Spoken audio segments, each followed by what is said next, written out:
Hi guys, I'm back with another update for my Lightning Warp build with some actually huge news today and also some explanations for people who are following this build because I was getting quite a few questions on Discord and stream lately, and I also updated POB, which is in the description, where you can see my current character and a power thread setup which I used for a bit, and it's a decent budget way to get some extra damage if you need it.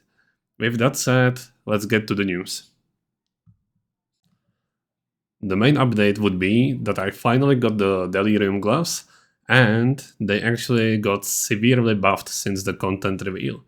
Instead of 10 maximum stacks for 100% increased cow threshold, it is now 20 stacks for 200%. It's absolutely insane and allows you to cow both normal and magic monsters instantly from full HP, and also gets you to a point where rare monsters die if they lose more than 35% of their HP. This build now practically ignores all delirium damage reductions and any mods the monster can have except for invulnerability. The only issue still remains to be single target damage on bosses, but with some decent gear I don't mind killing pinnacle bosses for like 20 seconds if I can clear maps at the speed of light. Besides the gloves, I have overall upgraded my gear, nothing special, but there are some changes. For example, I switched the crit damage ascendancy for the one that gives you life from ES on body armor, which helps quite a lot with survivability, and I started playing with the repulsion curse from the new link in the blasphemy setup, which honestly feels quite decent and might enable some cool stuff later, which I will talk about in the video as well. Now, let's talk about the questions I've been getting. Most of the questions were, how do I deal single target on bosses? That answer is very simple.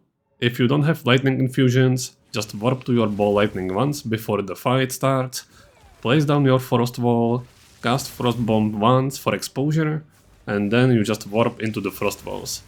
After that, it's just repeating frost wall into warp. You have to get used to it because you don't want to teleport into some mechanics that one-shot you, but it should be decent enough. You can also not use frost bomb if you hate pressing more buttons, but I don't mind that at all. Next question was, how are my weapon swaps set up? I have my staff locked into both swaps, and my weapon set 1 is for damage, weapon set 2 is for exposure only, which means you put only frost bomb on set 2.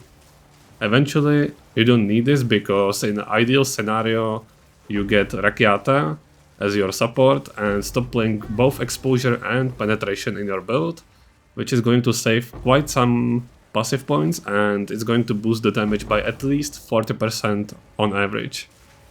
And the last important question was, when can you swap into this build? All you need is Bloodmage with the Miris Uxor helmet, Heart of the Well Jewel with at least 18% cal, and Anoint Bounty Hunter on Amulet. If the Anoint is too expensive for you, you can just Anoint Hunter Companion and get 23% cal on the Jewel instead. That's all you need to cal normal mobs. On other classes, you can actually play this as well, and in my opinion it might even be better on something like Martial Artist, but you need the Delirium gloves for other classes. Bloodmage can just league start this build on low budget, which is the major difference compared to other classes. If you have any other questions, don't be afraid to ask, I will gladly answer them. When it comes to what I'm working towards now, I'm working towards getting the new Vitalic rings from Breach for more life. I also need level 20 gems, which are surprisingly hard to get, and I will have to start transitioning into the same passive tree everyone else has to go for, which means as many jewels as you can get. Which is quite sad, but that's the reality of the game right now. I also want to try out the new, well, kinda new Unborn Lich Staff setup, which might actually be quite good because you can use the Repulsion Curse for triggering Impale. The curse attacks the target, so it consumes Impales as well apparently. At least from what I've tested so far. The only issue would be single target probably, where I would have to use something like Bone Storm or Bone Cage, because Unborn Witch doesn't have its variant of Bow Lightning, sadly. After that, it will slowly become a time for a new build. I have way too many builds I would like to try out this week, and I'm not yet set on any in particular, but some of the possibilities are a Hex Blast build, Bleed Code Wolf with the new unique talisman, a Pillar of the Gods build which might be stronger than the 0.1 version before the nerfs, and I would like to make a Codecaster work probably on Chronomancer, but we will see. I thank you for watching this update video, please like and subscribe if you've enjoyed the build so far, and see you on either stream, Discord, or in the next video. Bye!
Stay calm.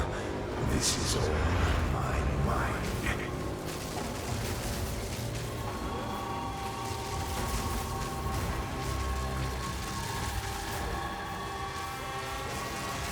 It's time to accept bitter reality. Create and destroy. No one will tell your tale. Witness your death. You are a poor conductor for such power. Rise and fall. Stupid rat! What have you done? Xesht must be near. We that dreamed.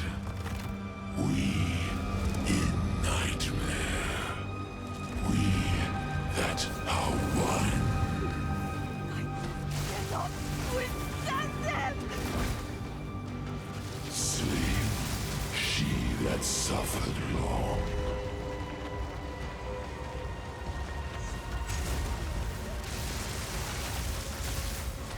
We tire. The curse of the broken sun.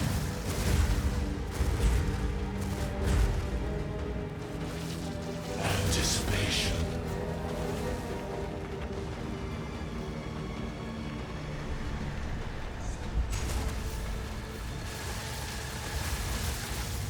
We tear. Of existence. We that fail.